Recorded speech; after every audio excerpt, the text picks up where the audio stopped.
At my daughter's graduation party, she announced, "My stepdad bought me a car. My real dad never did anything."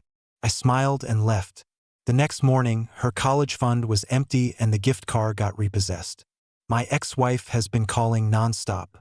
Hey viewers, welcome to the channel. We're just getting started and your support means a lot. If you enjoy these stories, please consider subscribing and help us reach our first 1,000 subscribers. Thanks for being here. Hey Reddit, this story is going to make you absolutely furious before it gets satisfying. Trust me on this one. My daughter Emma just graduated high school last weekend. 18 years old, valedictorian, got a full academic scholarship to State University. I was proud as hell driving to her graduation party at my ex-wife Sarah's house.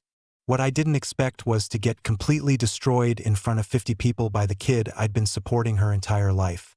Sarah and I divorced when Emma was 7. We kept things civil for Emma's sake. Agreed on shared custody and I moved 20 minutes away. Every other weekend, Wednesday dinners, never missed a child support payment in 11 years. When Sarah married Derek 4 years ago, I figured it was good for Emma to have a stable home with 2 parents. Derek sells commercial insurance and acts like he's some Fortune 500 executive, always posting on social media about his investments and business ventures. Drives a leased BMW, rents a house in the expensive part of town. But here's the thing, Derek's actually pretty good at making money. He just spends it faster than he makes it. Lives paycheck to paycheck despite decent income because he has to maintain this image. I never just paid child support, though. I'd been putting money into a $529 college savings plan in my name since Emma was born. 18 years of contributions plus compound interest sitting at just over $91,000. Sarah knew about it, Emma knew about it, and I'd been calling it Emma's college money since she was little. Legally, though, the account was mine until I decided to transfer it. I also paid Emma's car insurance, phone bill, half her dance lessons, and school expenses. When she wanted that expensive photography class junior year, I paid for it. New laptop for school, I bought it. Senior trip to New York, I covered it. Emma needed something, I provided it. No questions asked. So, I show up to the graduation party with a professional camera as a gift since Emma's been talking about minoring in photography. The backyard was packed with classmates, teachers, neighbors, family members. I was talking to some other parents, having a beer. Everything seemed normal. About an hour in, Derek stands up and taps his beer bottle with a knife. Everyone goes quiet and gathers around the deck where he's standing with Emma. I want to thank everyone for coming to celebrate Emma's incredible achievement.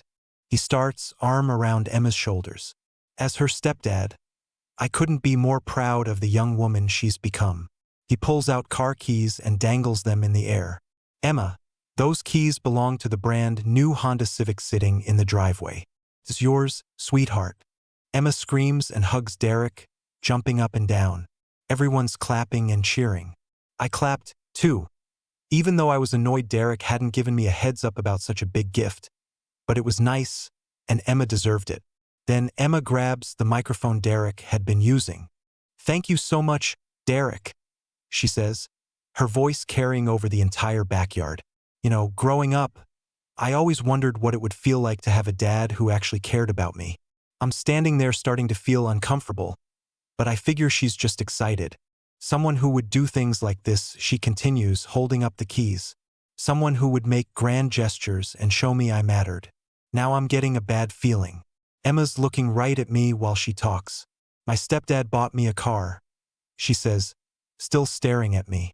"My real dad never did anything like this.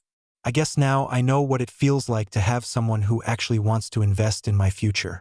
The entire party goes dead silent. 50 people looking between Emma and me.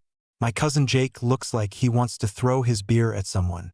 Some of the parents are staring at the ground, clearly uncomfortable. But Emma's not done. She's on a roll now, and I realize this isn't excitement. This is planned. I just want to thank Derek for stepping up and being the father figure I never had. She says for caring enough to make sure I have what I need. It means everything to me. She hands the microphone back to Derek, who's standing there with this smug grin on his face. Sarah won't even look at me. She's staring at her shoes like she wants to disappear. I knew exactly what had happened. Derek had been working on this for the past year, convincing Emma that he was the real parent, that I was just some guy who showed up occasionally. And it had worked. I stood there for about 10 seconds just processing. 50 people had just watched my daughter tell everyone that I'd never done anything for her, that I wasn't a real father, that her stepdad was better than me in every way. I could have made a scene, could have listed everything I'd done for Emma over the years, could have reminded everyone about the college fund, the insurance, the phone bills, the countless school projects, and late-night drives to friends' houses. Instead, I just smiled, walked over to Emma, and gave her a hug.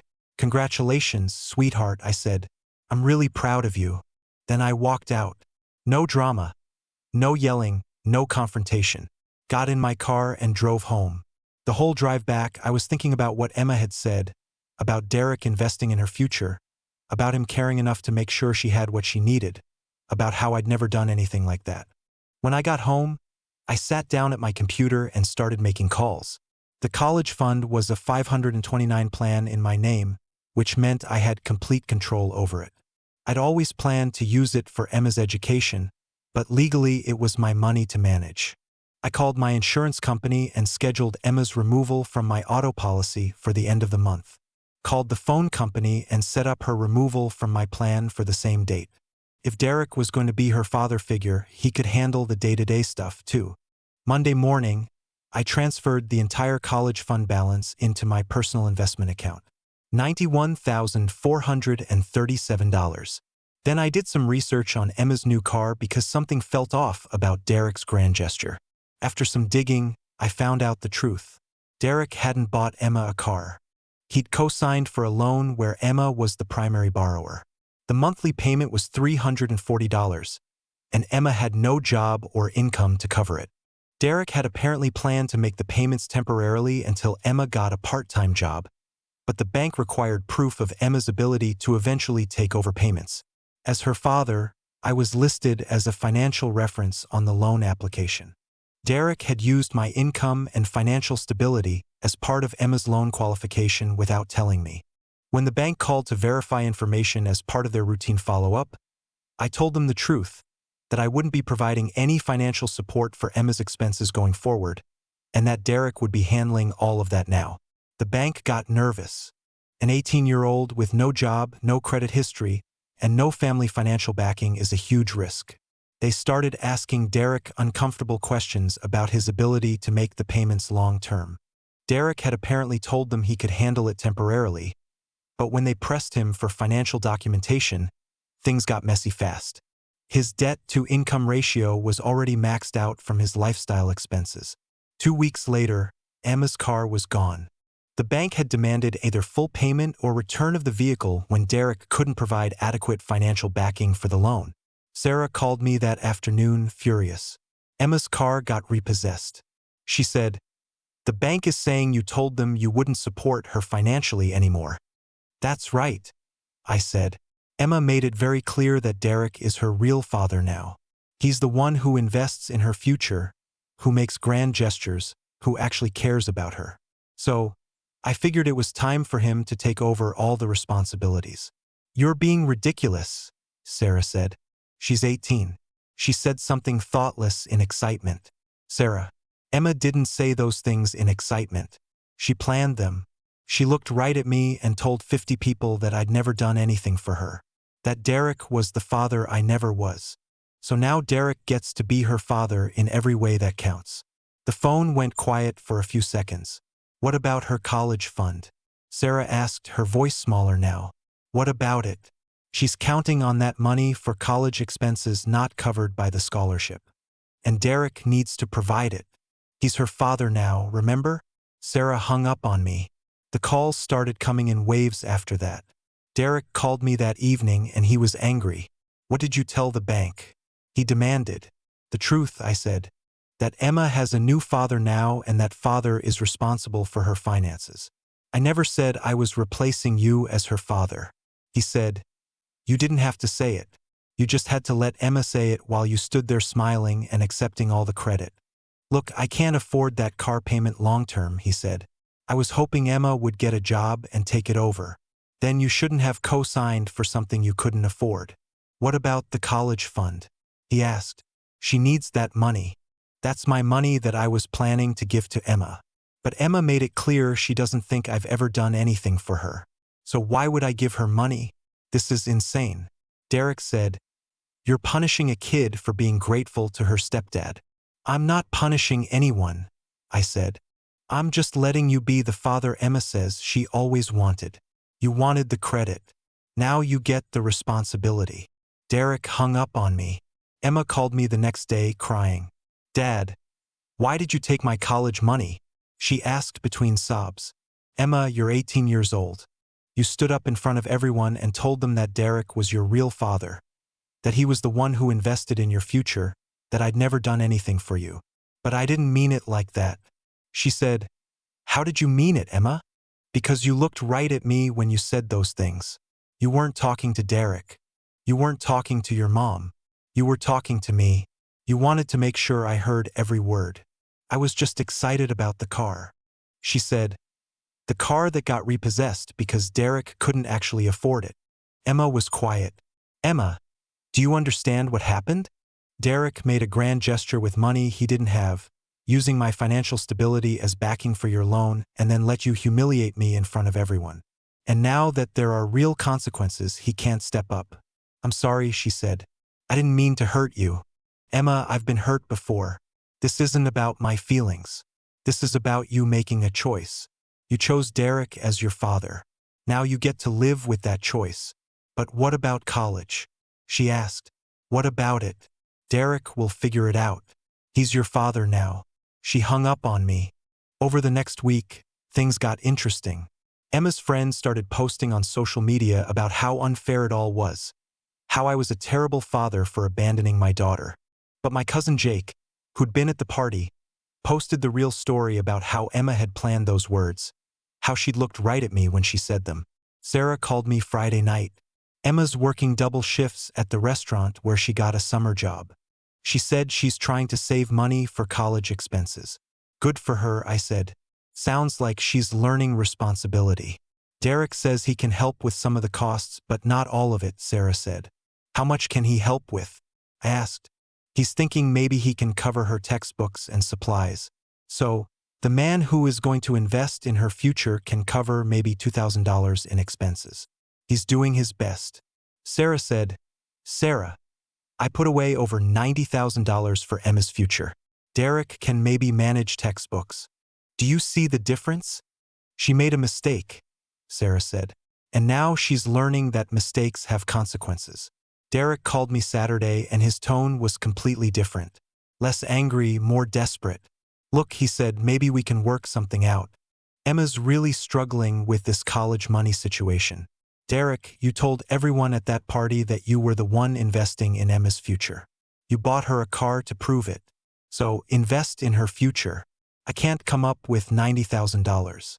He said, "Then maybe you shouldn't have convinced Emma that you were better than her real father." "I never said I was better than you." He said, "You didn't have to say it. You just had to let Emma say it while you stood there accepting the praise. Come on, man. Don't make Emma suffer for something that got out of hand." "I'm not making Emma suffer," I said. "I'm holding her accountable for her choices. She chose you as her father. Now you get to be her father." He hung up. Emma showed up at my house the following Sunday. She looked exhausted, like she'd been working nonstop and not sleeping well. "Dad, can we talk?" she asked. "Sure," I said. "Come in." We sat in my living room and she started crying. "I know I messed up," she said. "I know what I said was wrong." "Emma, I'm not angry with you," I said. "I'm disappointed, but I'm not angry." "Then why won't you help me with college?" "Because you made a choice." I said, "You chose Derek as your father. You told everyone that I'd never done anything for you.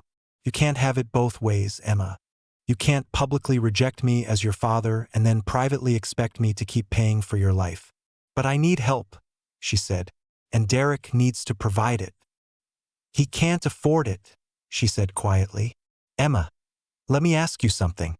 How much do you think I've spent on you over the years?" "I don't know," she said.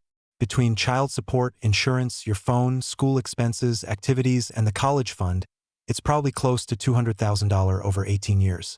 Derek bought you a car he couldn't afford and let it get repossessed. Do you see the difference? Emma was quiet for a long time. I really messed up, didn't I? She said finally. Yes, you did. Is there any way to fix this? Emma, you didn't just hurt my feelings.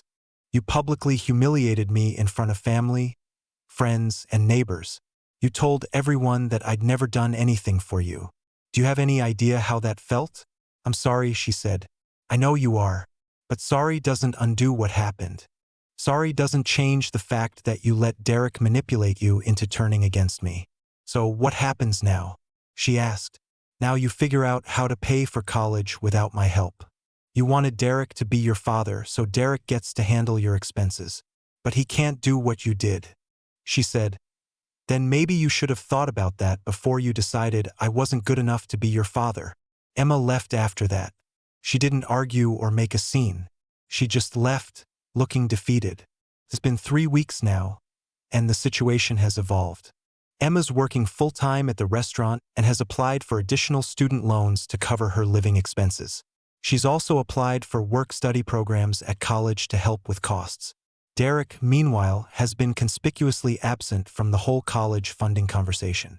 Turns out his ability to invest in Emma's future was limited to making grand gestures he couldn't actually afford.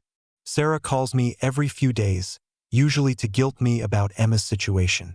Yesterday, she tried a different approach. Emma's learned her lesson. She said she knows she was wrong. Isn't that enough, Sarah? This isn't about teaching Emma a lesson. This is about the fact that Emma made a choice. She chose Derek as her father figure. Now Derek gets to figure out how to support her. But Derek can't provide what you can, she said. Exactly, I said. And maybe Emma should have considered that before she publicly rejected me.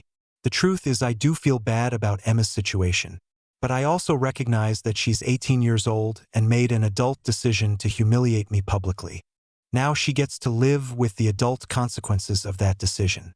Emma wanted Derek to be her father so Derek can figure out how to pay for her college. I'm done being the financial safety net for someone who thinks I never did anything for them.